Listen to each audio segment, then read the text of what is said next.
far as I can tell, you all have it figured out already. My nephew's a freak.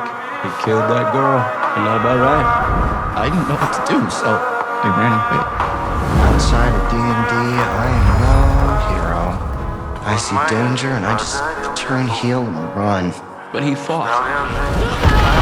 He fought and died to protect this town that hated him. He's a hero. I wish one had gotten to know him, really know him, because they would have loved him.